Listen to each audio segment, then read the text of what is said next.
All right, everyone. For the most part, over the last decade, things in Latin America have steadily gotten worse. You got Venezuela, of course, goes from being, well, it's developing, it's not rich, but on oil sales, it's able to subsidize everything. The quality of life is rising. To basically civil war, almost, you could call it. Brazil has had two different coups, scandals involving two successive administrations ripping their political fabric apart.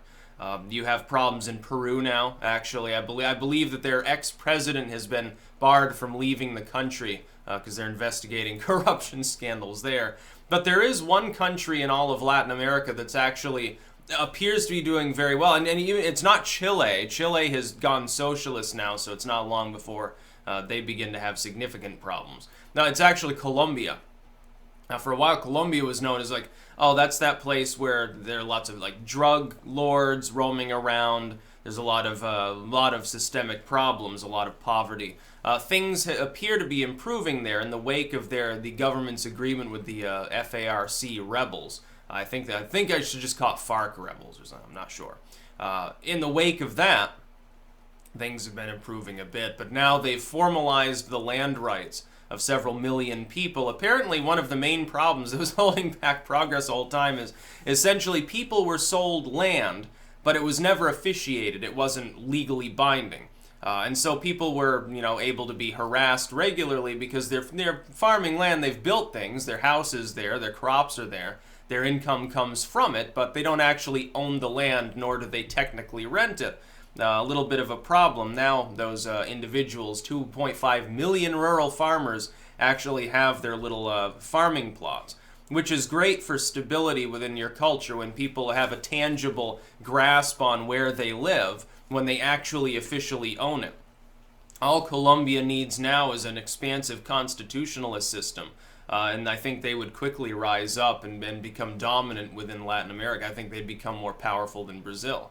And I'm not joking when I say that. There are resources.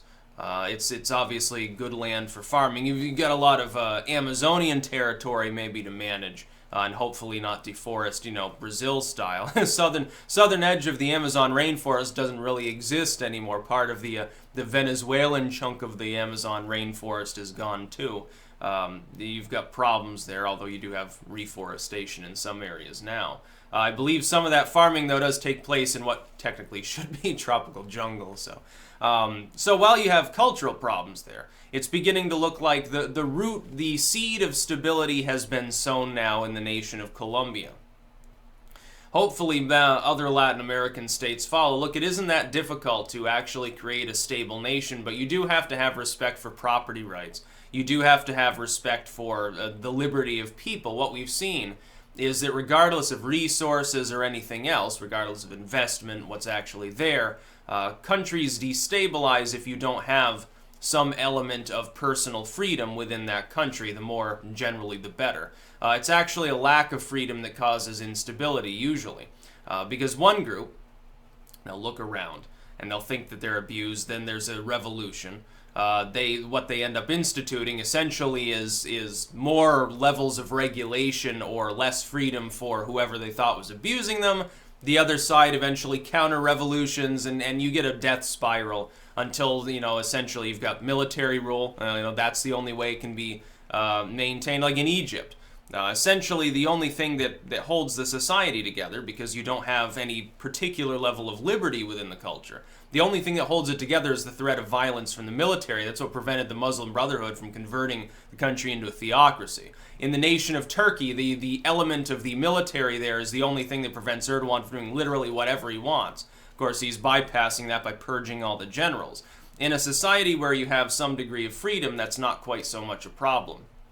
It's like when Brazil, when I think Dilma was the one that was removed. One thing that they should have done is institute severe libertarian constraints on government, severely libertarian fiscal policy, engage in total capitalism. They could outcompete everyone in Latin America. They failed to do that as a culture. That was not implemented. Although the libertarian movement in Brazil is about as large as it is here, in fact, probably at this point larger. It's actually quite advanced. Now, what we need is an American spring of sorts, in which liberty can be promulgated in the Americas. to the point at which this hemisphere remains dominant for some time to come, and in fact gains power. There's no greater force than a well-armed populace in preventing various types of atrocity and violence. There's nothing better than a free-to-speak population at increasing literacy. When you start telling people there are certain things that they can't say, can't think, certain things they can't read, or watch in film form, it tends to dumb people down, which is usually the point.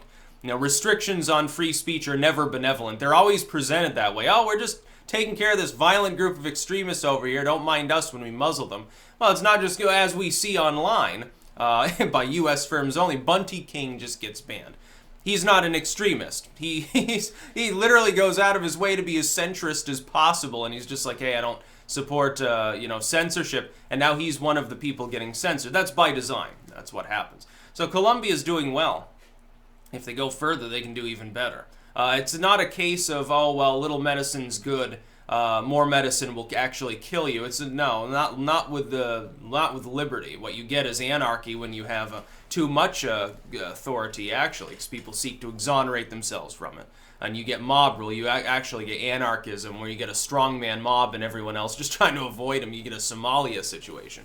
It's not the lack of order. It's actually the most extreme variants of order that cause those weird ripped apart bipolar situations, where it appears to be anarchism, but it's actually its opposite. It actually is like a horseshoe, but it's not a horseshoe in the sense of globalism versus nationalism or left versus right. It's just a natural reaction. It's a natural reaction of too much authoritarianism. It'll rip a society apart. So my hope for Colombia is it continues to improve. It's like, well, now that there's land ownership, on a larger, more official level, now that stability has been brought there, the economy is moving right along and things are improving. It's beginning to look better and better, like hopefully it becomes a cradle of freedom. And that's what we should hope for every culture in the world. One of the problems that the U.S. is engaged in over the last half century especially is attempting to force other cultures to be like a republic or something. Didn't work in Iraq, isn't going to work in Afghanistan, it's never going to work. It has to be voluntary and spontaneous. By the way, spontaneous order can be generated in a totally libertarian system. If that weren't the case, then you wouldn't have government at all. It never would have come about into existence. It had to arise at some point, therefore it is potentially capable of doing so again. And it's done so in U.S. society as well. As far as Latin American goes, in an otherwise, over the last 10 years, somewhat bleak situation, again, with Venezuela, Brazil, Chile falling to socialism, problems in Peru, continuous problems with cartels in Mexico that got worse under Obama because of, like, Fast and Furious. They were being given heavy weapons, as part of a bunch of Eric Holder bullshit that never worked. Despite all of that, Colombia, right in the center of the Latin American world, is actually doing pretty well. I think Panama has been, if I remember correctly, tamping down on some of the problems in their society too, and is now one of the happiest nations in the world, although that may be misleading, because it's more like, oh, you can vote that you're happy or that you're happy, on a form. And some of these, like, nations around the world, things like that happen. Saddam Hussein, supposedly his popularity was above 95%. And those that didn't like him, they had a much lower life expectancy. I wonder why. That's about all. Peace out.